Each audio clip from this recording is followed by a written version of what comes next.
Hello bachcho, let's read this question. The question says the following question consists of two statements. Mark A if both statements are correct and statement 2 is correct explanation of statement 1.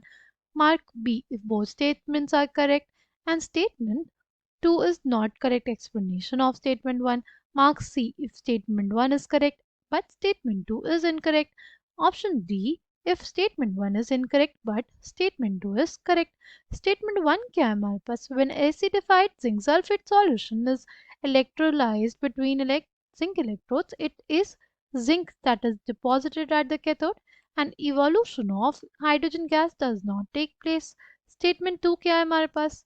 वो है the electrode potential of zinc becomes less negative than hydrogen as the over voltage for the hydrogen evolution on zinc is quite large, right? The key concept for this question is, see, हमारे पास अगर हम बात करते हैं electrolysis के, electrolysis में basically हम लोग लेते हैं दो इलेक्ट्रोड्स. एक होता है हमारे पास एनोड जिस पे क्या होता है, जिस पे होता है ऑक्सीडेशन. क्या होता है oxidation? Oxidation is loss of electrons. Oxidation क्या होता है? Loss of electrons, right. अगर बात करते हैं दूसरे इलेक्ट्रोड की, वो होता है कैथोड जिसके ऊपर क्या होता है? जिसके ऊपर होता है रिडक्शन. क्या होता है? जिसके ऊपर होता है रिडक्शन. रिडक्शन मतलब गेन ऑफ इलेक्ट्रॉन्स, राइट. अगर हम लोग बात करते हैं electrolysis of zinc sulphate solution की बिटवीन जिंक इलेक्ट्रोड्स, अगर हमारे पास होता प्लैटिनम इलेक्ट्रोड, राइट. अगर हमारे पास प्लैटिनम इलेक्ट्रोड होता है ना, तो हमारे पास क्या होता? जिंक का ऑक्सीडेशन होता और हमारे पास हाइड्रोजन का क्या होता? हाइड्रोजन का रिडक्शन होता, राइट. बट हमारे पास क्या दिया हुआ क्वेश्चन में कि जिंक इलेक्ट्रोड्स हैं. क्या है? Zinc electrodes. तो जिंक इलेक्ट्रोड्स के प्रेजेंस में ना हमारे पास ओवर वोल्टेज आ जाता है किसका? हाइड्रोजन गैस का. Over voltage of hydrogen gas plays a key role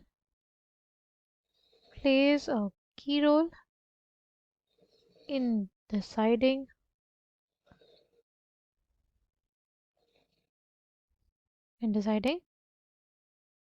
oxidation and reduction of zinc and hydrogen, right. Voltage of hydrogen gas plays a key role in deciding कि कौन सी species का हमारे पास reduction होगा और किसका oxidation होगा. अगर हमारे पास जिंक इलेक्ट्रोड्स होते हैं तो ओवर वोल्टेज बेसिकली क्या होता है? ओवर वोल्टेज क्या होता है हमारे पास? Over voltage is basically the difference of potential, the difference of potential that exists between a reversible hydrogen electrode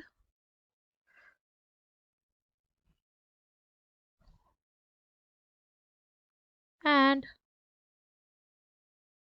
an electrode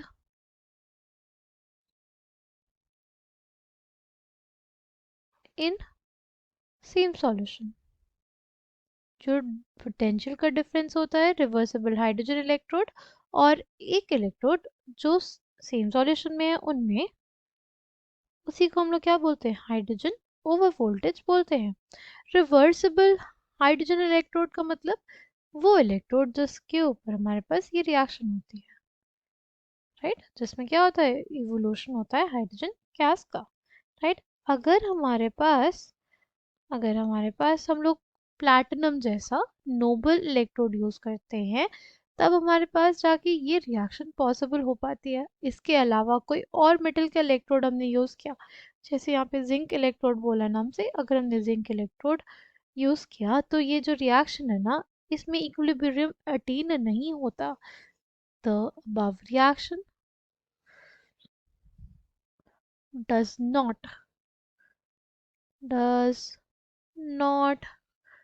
attain equilibrium, वो इक्विलिब्रियम को अटेन नहीं कर पाता, ठीक है, जिसके वजह से हमारे पास ओवर वोल्टेज का रोल आता है, राइट। जैसे हमारे पास होता है पॉलिश्ड प्लैटिनम सरफेस, अगर पॉलिश्ड प्लैटिनम सरफेस होता है ना, तो जो ओवर पोटेंशियल होता है हमारे पास वो 0.2 वोल्ट होता है। अगर हमारे पास हो कोई लेड की सरफेस, तो उसके ऊपर ओवर पोटेंशियल कितना होता है, वो हमारे पास होता है 0.7 वोल्ट, राइट। तो हमारे पास क्या हो जाएगा कि जो पहला स्टेटमेंट है कि एसिडिफाइड जिंक सल्फेट सॉल्यूशन अगर इलेक्ट्रोलाइज किया जाता है जिंक इलेक्ट्रोड्स के बीच में, जिंक डिपॉजिट हो जाता है कैथोड पर, evolution of hydrogen gas does not take place, ये हमारे पास जो स्टेटमेंट है वो करेक्ट है। उसका रीज़न क्या हो जाएगा, उसका रीज़न हमारे पास हो जाता है over voltage of hydrogen, right. उसका रीज़न क्या हो जाता है, over voltage of hydrogen, right. जो इलेक्ट्रोड पोटेंशियल होता है जिंक का वो कम नेगेटिव हो जाता है as compare to hydrogen, right, क्योंकि जो ओवर वोल्टेज होता है हाइड्रोजन गैस इवोल्यूशन का on zinc is quite high. Zinc electrodes पे हमारे पास जो वैल्यू होती है, जिंक सरफेस अगर होगी ओवर वोल्टेज की वैल्यू बहुत ज़्यादा होती है, और इस वजह से जो रिएक्शन होती है वो हमारे पास उल्टी हो जाती है, हमारे पास जिंक जो है वो डिपॉजिट हो जाता है कैथोड पे, ठीक है। तो ये दोनों ही स्टेटमेंट्स करेक्ट है, और स्टेटमेंट सेकेंड जो है वो बेसिकली सही से एक्सप्लेन करती है किसको, स्टेटमेंट वन को। Correct answer for this question will be option A. I hope you understood it well. Thank you and all the best.